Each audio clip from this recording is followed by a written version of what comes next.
Never again would we see the state as isolated. Never again would we see the nation as protected by oceans and mountains.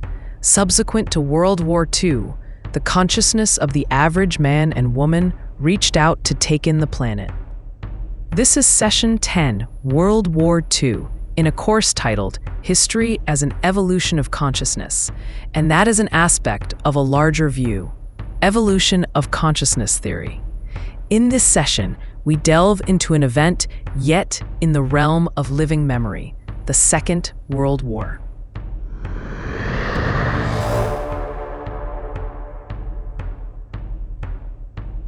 The events that would bring about the Second World War began the day the First World War officially ended, with the 1919 Allied signing of the Treaty of Versailles. On the close of World War I, France, Great Britain, and the United States emerged as the dominant powers. To prevent Germany from ever again engaging in war, the Allies sought to cripple that nation militarily and economically. They demanded that Germany limit its army and abandon its navy. They gave West Prussia to Poland to form a corridor between Germany and East Prussia. Above all, they demanded that the Germans pay reparations, the total cost of the war. Faced with the Versailles Treaty, the German Social Democratic Party drafted the constitution for a new Reich, the Weimar Republic. Confronted with reparation payments and the stigma of military defeat, attempts to overthrow the Weimar government came from the private armies of liberal socialists and conservative militarists. To stabilize this and other uprisings in Europe, President Wilson in the United States led the formation of the League of Nations, an international body where countries could air their differences. Disillusioned by Germany's inability to pay its war debt, however, the United States never joined the League of Nations and retreated into isolationism. Also disillusioned by Germany's inability to pay its war debt, France in 1923 invaded the Ruhr and took control of its coal mines. The Weimar government encouraged workers to passively resist and printed vast sums of money to pay them. The result was economic collapse and out-of-control inflation. So desperate did conditions become in Germany that in 1924, the international community had no choice but to rethink its German policy. Foreign loans and reduced reparation payments enabled Germany to reorganize its monetary system and encourage private industry. Economic conditions improved, and in 1926, Germany joined the League of Nations.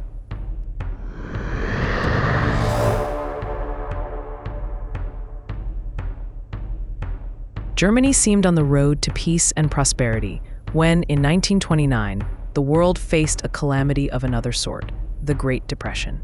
Millions of Germans confronted dire economic circumstances. Disillusioned with capitalist democracy, they turned to communism or to another party with the promise of a better future, the Nazi, or National Socialist German Workers' Party, led by Adolf Hitler. The depression that gripped Europe and the United States was also felt in Japan, but not to the extent as elsewhere. The Treaty of Versailles gave Japan control over German territories in China and the German Mariana, Marshall, and Caroline Islands. A member of the League of Nations, Japan entered into agreements to limit its influence in China and the Pacific. In 1925, a democratic movement led to universal male suffrage and a call to transfer power from the nobility and military to elected cabinets. As in Germany, prosperity and democracy seemed to have taken hold in Japan. Then in 1926, Emperor Hirohito succeeded to the throne and, influenced by the militarist general Baron Tanaka Gichi, reconsidered his nation's future. By the time the Great Depression struck, Japan was isolated from its effects by a controlled economy established to implement a policy of militarization and territorial expansion. A policy Hitler in Germany and Benito Mussolini in Italy would also adopt.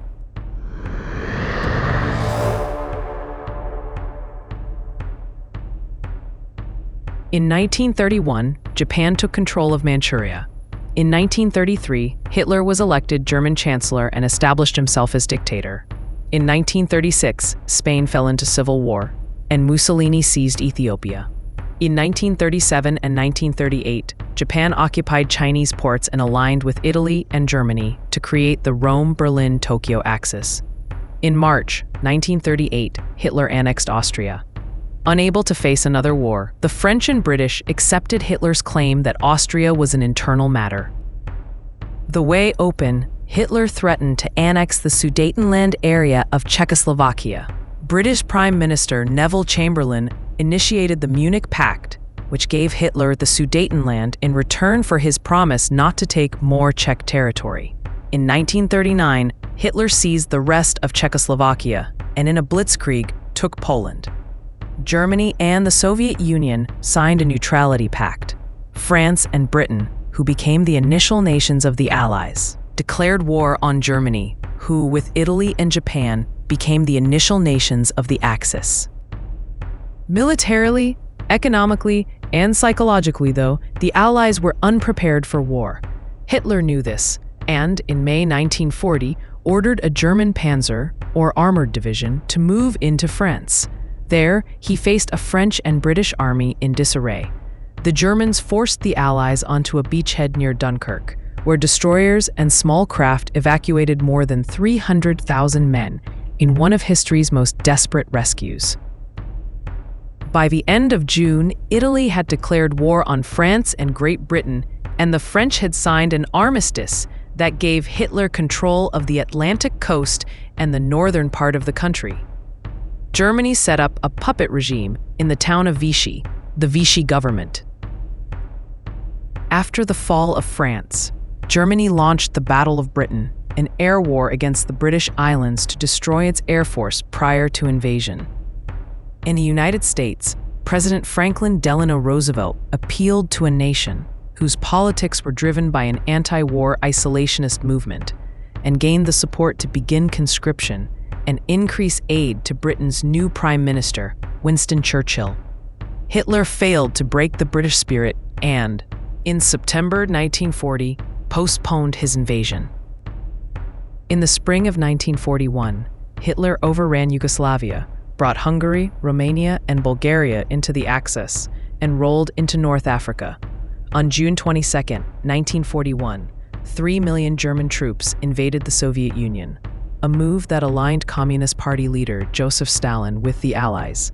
By that time in the Pacific, Japan had occupied much of China and moved into Indonesia. On Sunday, December 7, 1941, Japanese planes struck Pearl Harbor. On December 8th, the United States declared war on Japan. On December 11th, Italy and Germany declared war on the United States.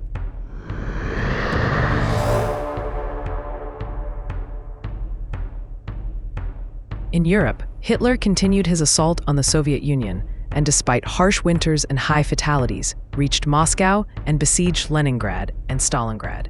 In the Pacific, Japan took British Hong Kong, the Gilbert Islands, Guam and Wake Island, Burma, Malaya, Borneo, and Singapore. On April 9th, American and Philippine forces surrendered at Bataan, which began the Bataan Death March. For the Americans, the tide of war turned in June of 1942 with the Battle of Midway. Deciphered Japanese radio messages let Admiral Chester Nimitz take by surprise an approaching Japanese force of 9 battleships and 4 carriers under Admiral Yamamoto. In one 5-minute strike, American dive bombers destroyed 3 Japanese carriers, and a 4th went down later that day. By the end of 1942, the Allies had stalled or driven back the Axis powers in North Africa and the Soviet Union. In 1943, Allied forces landed on Sicily, a move that led Italy to sign an armistice. Hitler launched another assault on the Soviet Union, but a counterstrike ended the siege of Leningrad, and successive Soviet offensives pushed the Germans off Soviet soil. On June 6, 1944, British and United States troops began Operation Overlord, D-Day, and established beachheads in Normandy.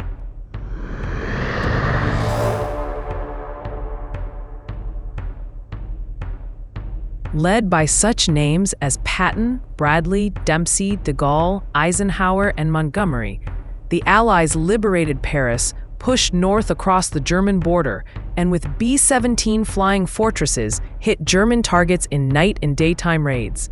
Hitler launched a failed last offensive to regain his hold on France, the Battle of the Bulge. In February 1945, Stalin, Roosevelt, and Churchill met at Yalta to discuss post-war policy. In April, the United States took the Ruhr, liberated the first concentration camps on Nazi soil, and reached the Elbe River. Soviet armies closed from the east. On April 30th, Hitler committed suicide. On May 7th, German forces submitted to unconditional surrender. In the Pacific Theater, under General MacArthur, the United States, New Zealand, and their allies had taken the Solomon Islands and struck New Guinea and the Philippines. Early in 1945, Japan introduced a tactic of desperation, the kamikaze. The Americans took Saipan and Iwo Jima, which brought airfields in range of Japanese cities, and bombed Tokyo. In April, the United States landed on Okinawa, where it faced one of the most brutal defenses in the history of warfare. Roosevelt died in April of 1945, and Harry S. Truman became the 33rd president. In a desperate race against Hitler's scientists, the United States had taken the lead in the race to build a nuclear bomb, the Manhattan Project. Prior to the end of the war, it had constructed 3 devices. On July 16, 1945, it exploded the first in a test near Alamogordo, New Mexico. On August 6th, it exploded the second over Hiroshima, Japan. When, on August 9th, the Japanese refused to concede defeat, it exploded the third over Nagasaki. Japan faced a Soviet invasion of Manchuria and a nuclear-armed United States. On August 14, 1945, Japan agreed to the Allied terms of unconditional surrender. World War II was over.